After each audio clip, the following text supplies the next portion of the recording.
ကလေးတို့ရေ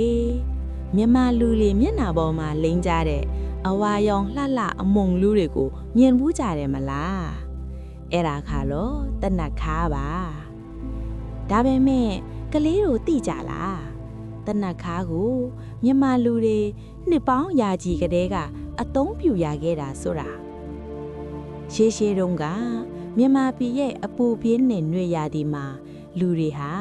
နေရောင်တန်းကိုခံစားရတာအယမ်းများတယ်။ဒီနေ့မှာတော့တောထဲမှာနေထိုင်တဲ့မိန်းကလေးတစ်ယောက်ကတစ်ပင်တစ်ပင်ရဲ့အခေါက်ကိုကြောက်ပြားပေါ်မှာပုတ်လိုက်တယ်။အဲ့ဒီအခါအဝါရောင်အမုံလေးတွေထွက်လာတယ်။သူကအဲ့ဒီအမုံကိုမျက်နှာပေါ်လိမ့်ကြည့်လိုက်တော့အေးမြသလိုခံစားရတယ်။နေရောင်တန်းလေးညှို့သွားတယ်။အသားရည်လည်းလှလာတယ်။ဒါကြောင့်သူက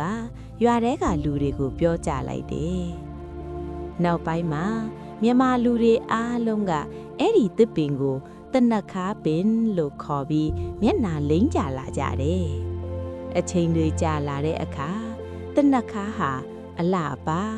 အေးမြမှုမြန်မာယဉ်ကျေးမှုကိုစားပြုလာပါတယ်။ဒီနေ့ထိ